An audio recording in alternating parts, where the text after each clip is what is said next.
खुलुमबाय नोंथांमोनखौ बयखौ बरायबाय दिनै 20 आगस्ट 2023 बाराय जाबाय सुनिबार फैदो दिननि खौरांफोरखौ बेखेवनोसै। सनितपुर जिल्लायाव मोनसे खास्रि बिस्रि जाथाय। सनितपुर जिल्लानि सिङाव थानाय इटा कलायाव सासे आइजोआ गावनि फिसाजो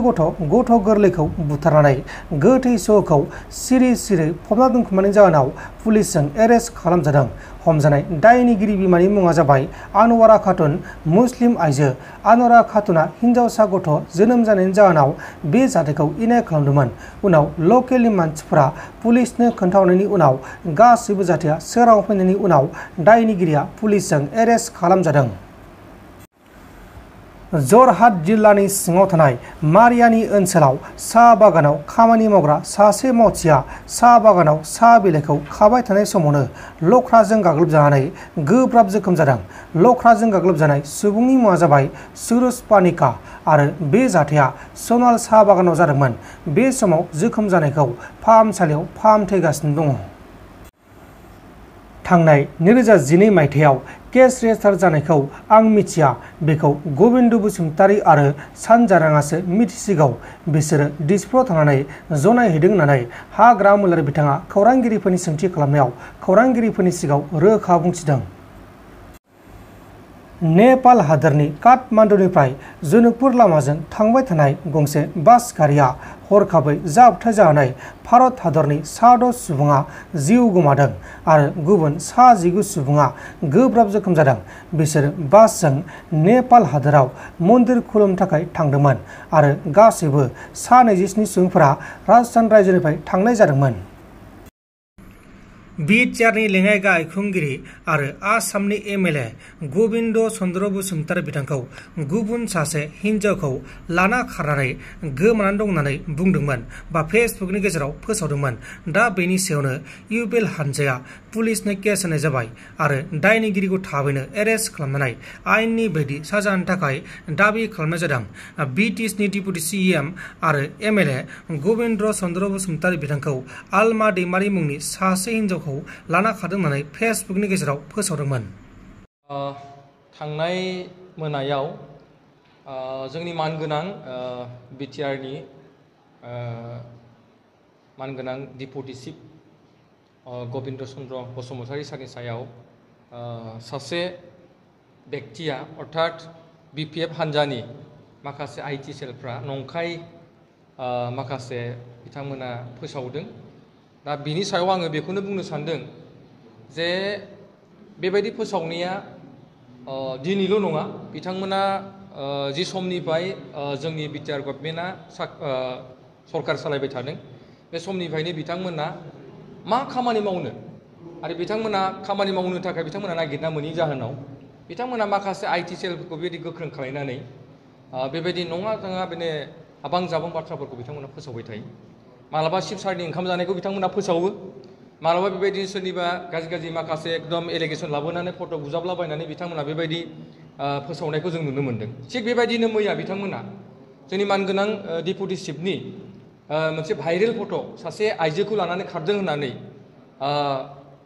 मोनथामसो बिपिएफनि पेजआव बेखौ फोसावनानै होदों। आरो बेफोर पेजफ्रा जाहैबाय बिथांमोना क'क्राझार इउथ बिपिएफ बे पेजआवबो फोसावदों आरो बेजों लोगोसे बिथांमोना आइ लभ बिपिएफ होननाय मोनसे पेजआवबो आरो बिथांमोना आरो मोनसे हालांबाजार इउथ बिपिएफ होननाय बे मोनथाम पेजआव जोंनि मानगोनां डिपुटि चिफनि फट'खौ होनानै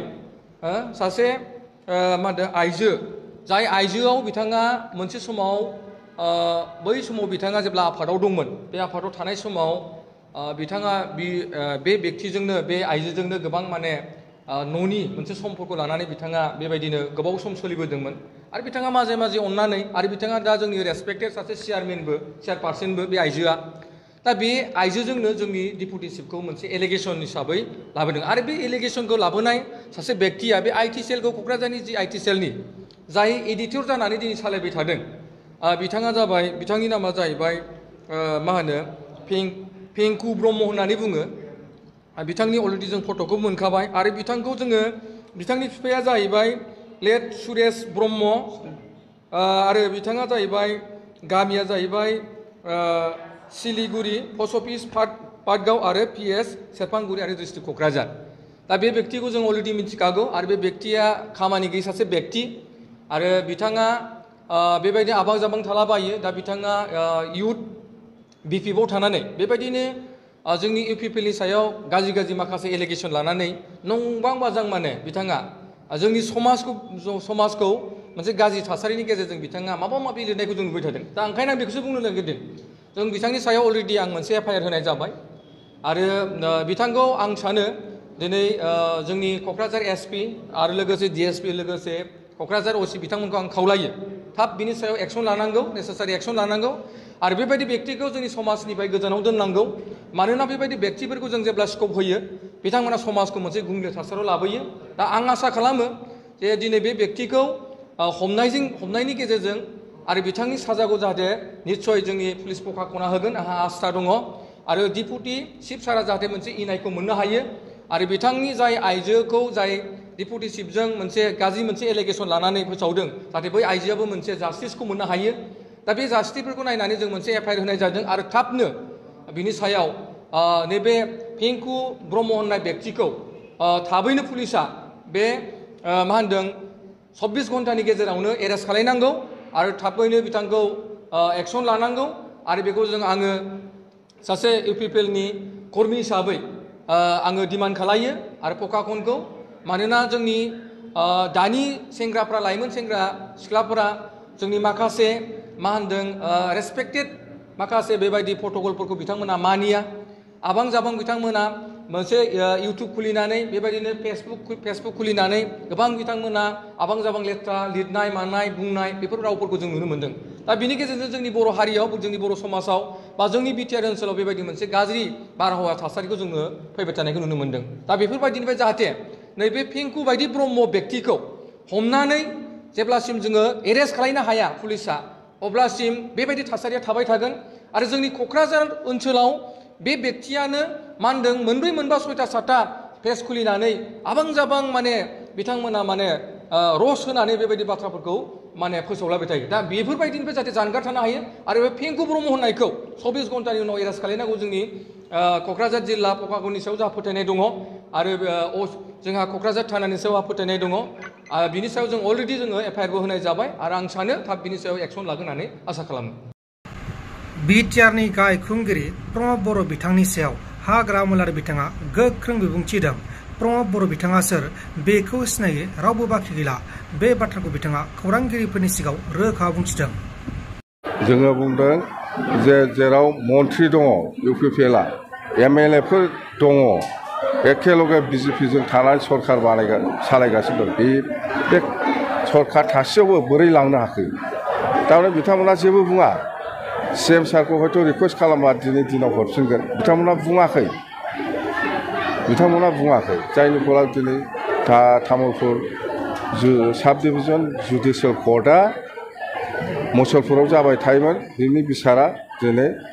रङियावसो जासिगोन दा बेफोर खोथा आरोबाव आंनि मिथिनायाव मोनसे सुलुंनिफ्राय आं मोनदों जे जेब्लानाखि डिलिमिटेसननि सायाव BPFआ जेब्ला आन्दलन खालामबाय थायो बे समाव प्रमद बर' आरो दिपेन बर'खौ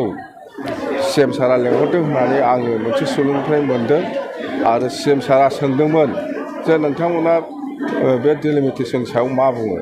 जोंहा जेबो बुंनांगौ गैया सार जेरै दं ओरै थाथों बेखौसो बुंनानै फैदों दा दायनिगिरिया सोर दिनै प्रमद बर' आरो दिपेन बर'मोनहा CMनि सिगाङावबो जेबो बुङाखिसै दिनै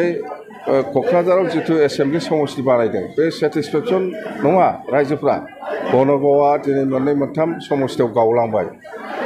दिनै गसाइगावआबो जेरैबायदि जानांगौ जायाखिसै खरबजराबो जेरैबायदि जानांगौ जायाखिसै बावखुंग्रियाबो जेरैबायदि जानांगौ जायाखिसै थारमाने बिथांमोनानो बानायखानाय प्रमद बर' आरो दिपेन बर' बिथांमोना मिथिथारगौ गासिबो सिंनि खोथाखौ खिन्थु बिसोरो गावसोरनि कलिगफोरनोबो मोजां खोन्थायाखै जायनि फलाव दिनै एसेटिस ओंखारदों आरो आंथ' मिथिथारबाय CM सारा लेंहरदों होननानै आं मिथिथारबाय दिपेन बर' आरो प्रमद बर'खौ लेंहरदों नोंथांमोना माबाफोर बुंनांगौ दं नामा होननायाव बिसोर जेबो बुङाखै जेरै दं ओरैनो थागोन बास बहुद खोथा दा रायजोफोरखौ माने अयथासार थगायबाय बे दिपेन बर'आबो थगायबाय प्रमद बर'आबो थगायबाय सेस खालामबाय दे थेंक इउ सिगांनि समाव नोंथांखौ जेब्ला बड'लेण्ड मुंखौ होनदोंमोन अब्ला गाज्रि गाज्रि रावजों बानसावदोंमोन बे प्रमद बर'आनि खोथाखौथ' मा बुंनो प्रमद बर'आ जेब्ला बड'लेण्डनि आन्दलन खालामो बे समाव बियो बुंदोंमोन आं एम जानो थाखाय MCLA जानो थाखाय EM जानो थाखाय मन्त्रि MLA जानो थाखाय आं आन्दलन खालामाखै जेब्लासिम बड'लेण्ड मोना अब्लासिम आं सुक्ति खालामा होननानै सहि खालामा होननानै बुंदोंमोन खिन्थु दिनै रायजोआ प्रमान मोनबाय बे सोर दे नोंथांमोन दिननि खौरांफोरा बेखिनिल'मोन बेखिनिसिम नायनायनि थाखाय नोंथांमोननिसिम रोजा रोजा साबायखर गोजोन्थों एसेनोसै जय बर' हारिनि